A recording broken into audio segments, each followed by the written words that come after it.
Any idea where did the COVID-19 virus originate? Well, we'll address the topic in today's episode.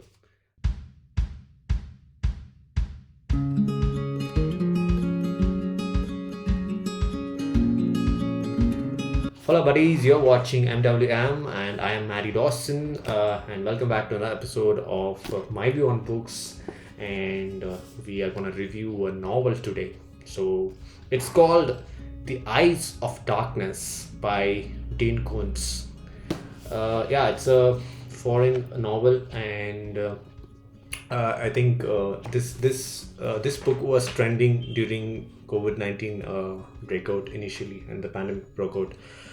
So I was looking up in Twitter, and I came across this tweet, not one, many, that this book was had predicted the COVID-19 virus. So that's how I got introduced to this book, and immediately I purchased and started reading.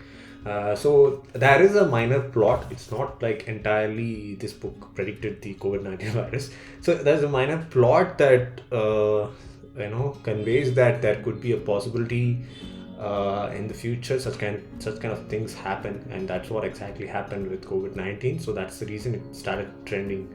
So I would say this is the COVID-19 famous book. Yeah, so it's a novel, and I hope most of you know about Dean Koontz, because he's literally kind of minor version of Stephen King, and he's a popular author.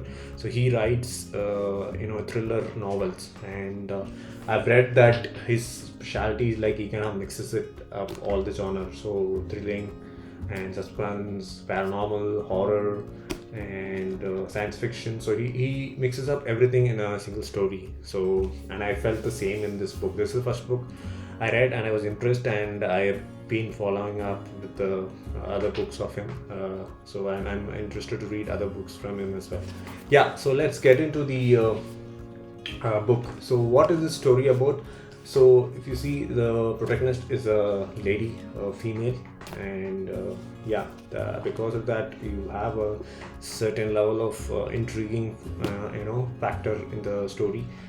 So the main protagonist is a lady, and the narration style is, you see, it's a third person perspective. So we are the camera, or the onlooker or god of what is happening on the world. So we are not given anybody's perspective. We are just looking what's happening to the character. So Tina is the main character. So she's like a married on the verge of divorce.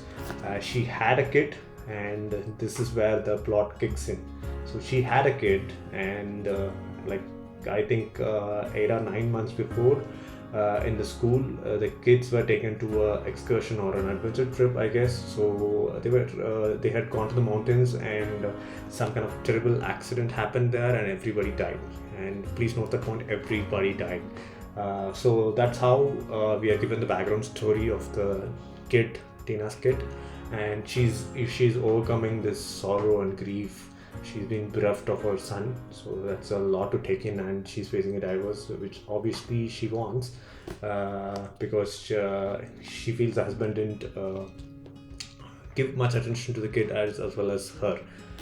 So this is how it starts, and if you see the very first chapter itself, we are introduced to this background story, and she kind of feels some presence in the home. So she's not able to sleep. She hears stuff. She feels like somebody's in the house, and then she checks out her kid's room. So the kids' room is still undisturbed. The toys are there. So that's how this chapter starts. And if you see at the end of each chapter, they keep a suspenseful point, so that you can, I mean, you want to turn over the page and continue the reading. So that's I like that in this, because novels should be thrilling. When you claim that your novel is a thriller, you should have such kind of plot points where at the end of every chapter you want to turn it and continue reading rather than giving a break. So that definitely is there in this book. Yeah. So then her job or profession is like, she's an organizer. She organizes entertainment shows in 5-star and luxury hotels. So she gets a big breakthrough at this stage when she has lost her kid and she's going through a divorce. So she puts all the effort and concentration on this task of arranging a big show on a luxury hotel, because it all depends on her career. She wanted this for long and she got it, so she doesn't want to destroy the opportunity, and she uses it as a tool to overcome the grief of her bereaved son. That's how the story starts, and slowly the presence that she feels in the home, it's overwhelming, and she befriends a guy called Elliot. So he's our love interest of Tina. So she's attracted to him, and after some point of time, our main character Tina starts thinking or believing that her son is alive. So how is that possible? So she thinks that all the paranormal events that's happening, that's because his son is trying to communicate with her. So initially Elliot doesn't believe, but there are some secret agents coming to do stuff, when so Elliot and Tina starts to dig up the accident situation, what happened, what exactly happened. So they were not given the bodies, so directly they had a funeral, I guess. So they wanted to do a lot of investigation. So Tina and Elliot started doing that, and then some secret agents come to stop them, and they are trying to burn down the house. So a lot of things happens, and then Elliot believes that, even though he doesn't believe Tina's saying that okay, his son is alive, but he thinks that something is going on and that accident was not what it meant to be. So some kind of government conspiracy is going on. That's what he feels. So he also pitches in for Tina's support, and both of them investigate. So now you have government secret agents and a couple of bad guys chasing them. So it's becoming a chasing what do you get, Tom and Jerry chase game in the between, in the middle of the story, and then towards the end they end up finding the son. So it turns out that the government was doing a underground research facility not known to the citizens or the world.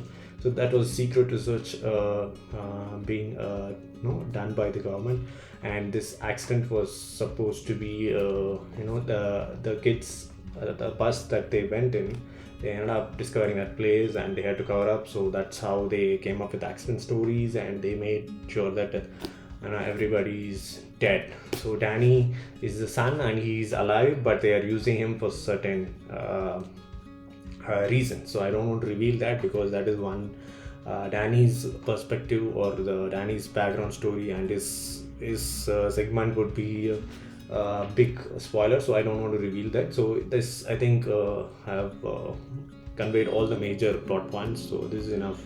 So I felt the only drawback is the climax. I was expecting a formidable climax after building up such a huge story, but it was not the case. The climax was simply a buff, the villain just dies off just like that, and it was not believable. That's what I could say. Apart from that, I love the story. As I said, every chapter ends in a suspenseful note that you want to turn over the page.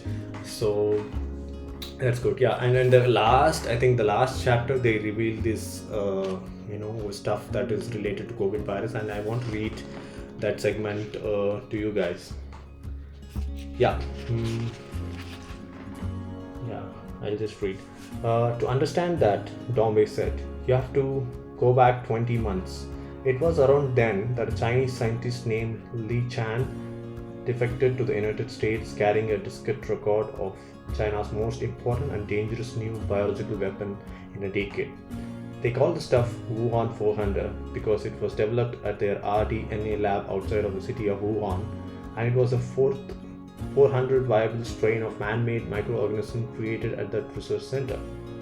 Wuhan 400 is a perfect weapon.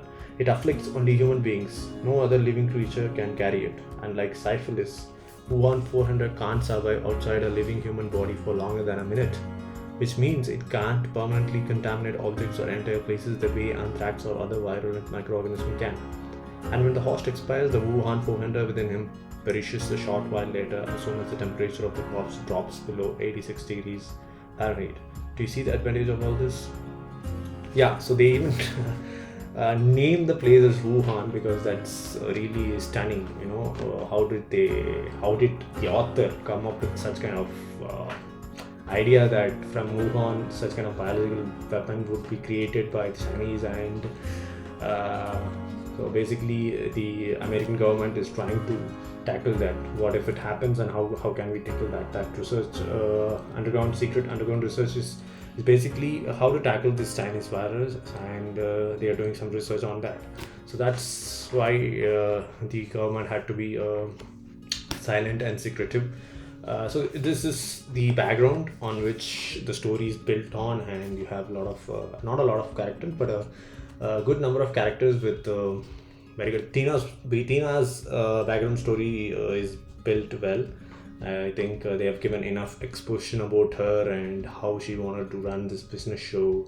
And yeah, Danny is explored as the story progresses. You come to know Danny, when the story progresses, because initially you are, exposed that Danny is dead. The kid is dead along with the other kids in the accident. But then the story progresses along, you find a lot of things about Danny and Elliot. I think there's not much exposition, but he's mostly with Tina, helping the investigation and going around with her, doing stuff like the action hero in a like an action film. So yeah, it was a combined genre, like action, thriller, horror. Sometimes you feel very horrified. The first chapter was really horrifying when she feels that somebody is in the home and she's trying to find who is it. So those all were thrilling to read.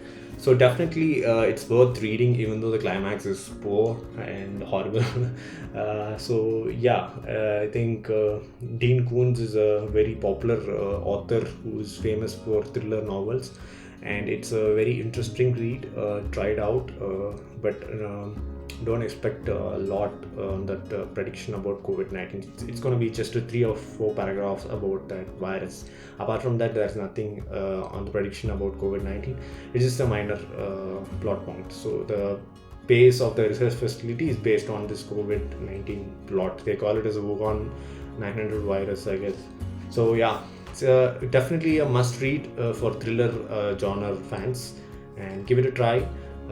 Yeah, hope you enjoyed this video and the episode on The Eyes of Darkness, and we'll meet up in another episode. Until then, I'm MaddiE Dawson and you're watching MWM. Bye bye.